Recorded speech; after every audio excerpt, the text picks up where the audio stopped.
Hello students, आप लोग सब कैसे हैं? बढ़िया। तो मैं भी बढ़िया। तो बच्चों, आज हम क्लास 12th का चैप्टर नंबर पहला स्टार्ट करेंगे, जो है हमारा ठोस अवस्था। ठोस अवस्था को पढ़ने से पहले हमें ये मालूम होना चाहिए कि पदार्थ क्या होता है। पदार्थ, या फिर इसे हम बोल सकते हैं द्रव्य, और इसे इंग्लिश में बोलते हैं मैटर। तो सबसे पहले हम यहाँ पर पदार्थ की या फिर द्रव्य की परिभाषा देखेंगे। पदार्थ पदार्थ उसे बोला जाता है, जैसे आप सभी जानते हैं कि हमारा पूरा ब्रह्मांड जो है में जितनी भी जो वस्तुएं हैं, इन सारी वस्तुओं को हम साइंस की लैंग्वेज में पदार्थ कहते हैं। तो इसकी परिभाषा देखते हैं। पदार्थ वह वस्तु है जो स्थान घेरती है तथा जिसमें द्रव्यमान होता है। पदार्थ कहलाता है। उदाहरण के लिए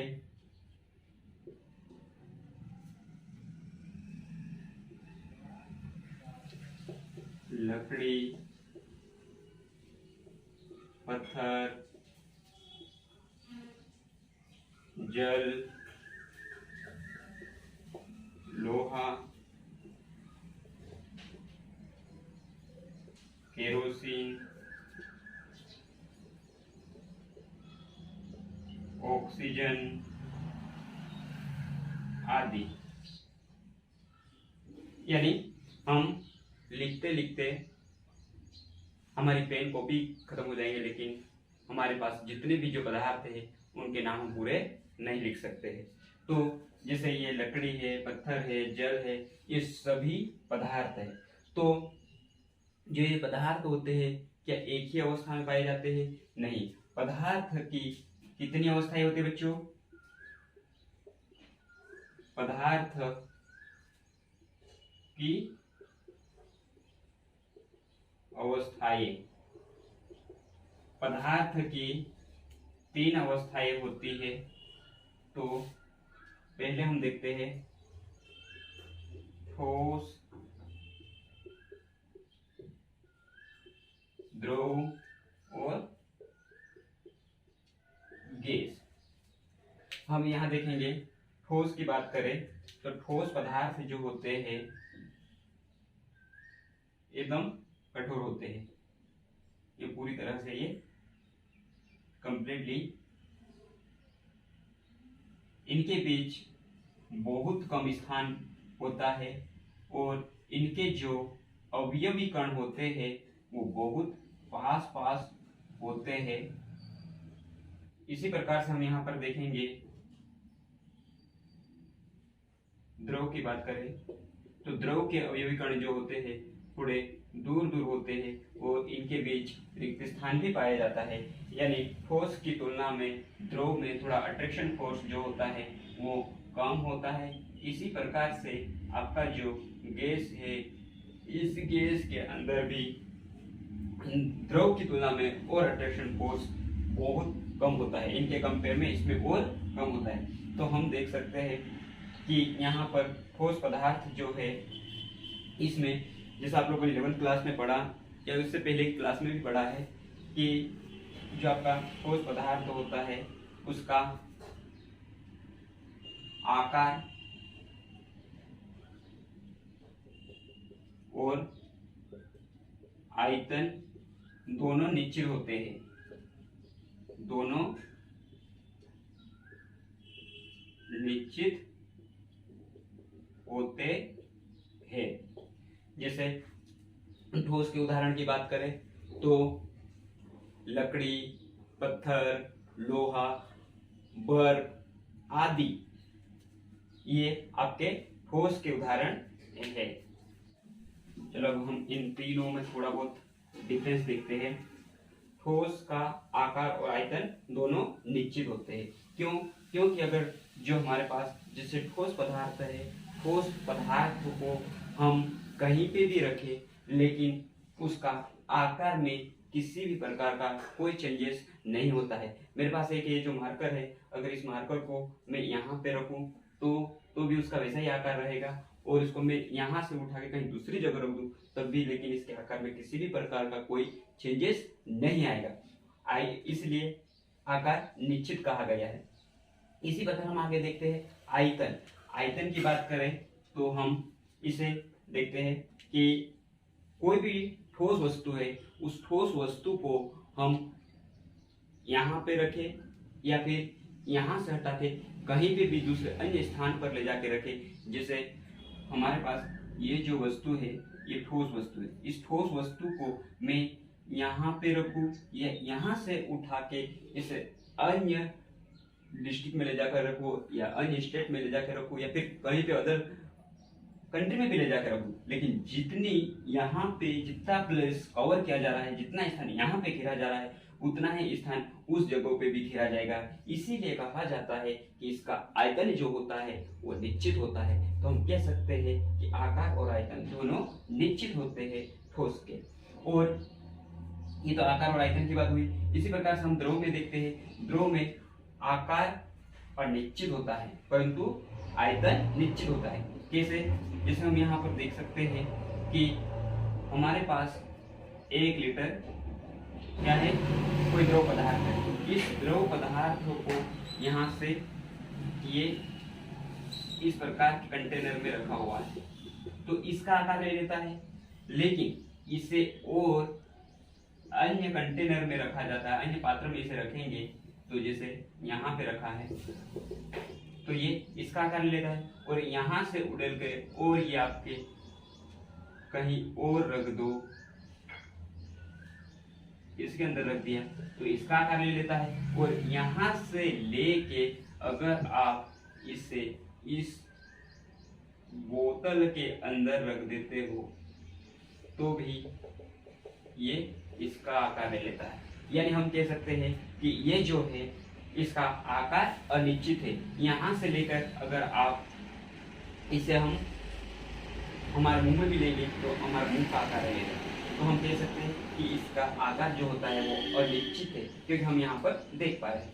इसी प्रकार से हम देखते हैं कि ये जो है, लेकिन इसका आयतन जो है वो निश्चित होता है, क्योंकि यहाँ पे था तब भी 1 लीटर था, यहाँ पे था तब भी 1 लीटर था, यहाँ पे था तब भी 1 लीटर था, यहाँ पे भी और यहाँ पे तब भी 1 लीटर था। इसके आयतन में किसी भी प्रकार का कोई चेंजेस नहीं आया।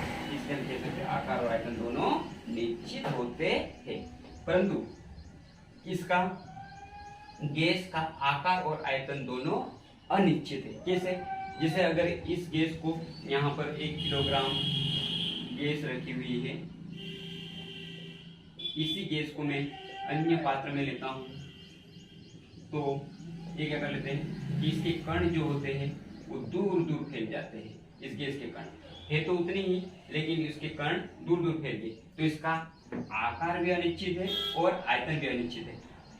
ठीक है, क्योंकि इसके आकार को हम देख नहीं पा रहे, लेकिन आयतन जो है वो पूरे कंटेनर में पूरा भर गया, इसलिए इसको बोल सकते हैं कि उसका आकार और आयतन दोनों अनिश्चित होते हैं। इसी प्रकार से हम ठोस, द्रव और गैस में 11th क्लास में उसके अंतर के बारे में पढ़ चुके। तो हम अब यहाँ पर डिटेल्स देखेंगे थोड़ा ठोस अवस्था को।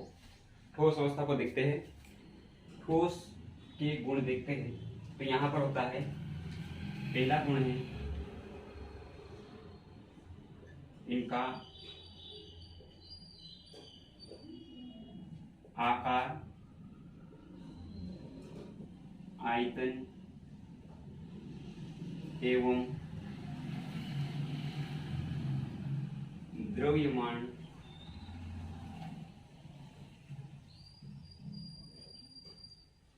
निश्चित होता है। इनका आकार, आयतन एवं द्रव्यमान निश्चित होता है।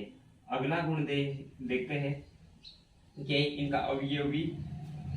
इनमें अवयवीकरण का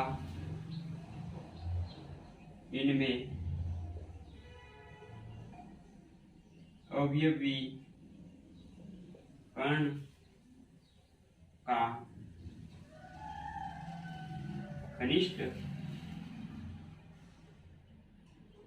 संकुलन होता है। अगला गुण, ये दृढ़ एवं असंपीड़ित होते हैं। इनमें हम देखते हैं इनके अवयवी कण, यानी ये ठोस पदार्थ जिन अवयवी कणों से मिलकर बने होते हैं उनमें घनिष्ठ संकुलन होता है, यानी उनके बीच अवयवी कण बहुत पास पास होते हैं, उनके बीच रिक्त स्थान ना के बराबर होते हैं, और ये जो होते हैं ये अपने अवयवी कण उसी स्थान पर कंपन कर सकते हैं, लेकिन एक स्थान से दूसरे स्थान तक गति नहीं कर सकते। तो हम कह सकते हैं कि उनका अवयवी कणों का घनिष्ठ संकुलन होता है। ये दृढ़ एवं असंपीड़ित होते हैं। दृढ़ का मतलब होता है कि उसको हम अगर जैसे हमारे पास अगर चौक है समझ लो, तो चौक भी एक दृढ़ पदार्थ है। कैसे कि अगर हम चौक को ऐसे मोड़ने की कोशिश करेंगे तो टूट जाएगा, तो वो एक दृढ़ है। और असंपीड़ित जो पदार्थ टूट जाते हैं, मोड़ने पे टूट जाते हैं, वो दृढ़ कहलाता है। और असंपीड़ित का मतलब होता है कि अगर हम उसको हमारे हाथों के माध्यम से ऐसे दबाना चाहे, जैसे हम इसको दबा रहे हैं तो इसको हम दबा नहीं सकते। हमारे पास मार्कर है, इस मार्कर को अगर मैं दबाना चाहूँ तो दबा नहीं सकते। क्यों? क्योंकि ये भी कठोर है। तो अगर इसको दबाना चाहेंगे तो ये हाथ की उंगलियां दब जाएगी, लेकिन ये नहीं दबेगा। तो ये असंपीड़ित होते हैं। इसी प्रकार से हम अगला गुण देखते हैं कि इनमें अंतरा आणविक दूरिया का मान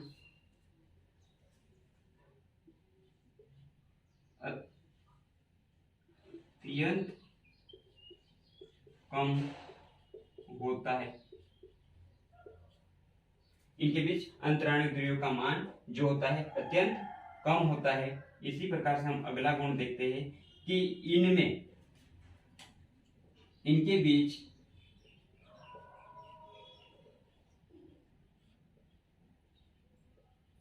परबल आकर्षण बल होता है। ठोसों के मध्य, उनके अवयवी कणों के मध्य, ठोसों में अवयवी कणों के मध्य परबल आकर्षण बल होता है। एक दूसरे को अट्रैक्ट करने का जो बल होता है वो सबसे ज्यादा होता है।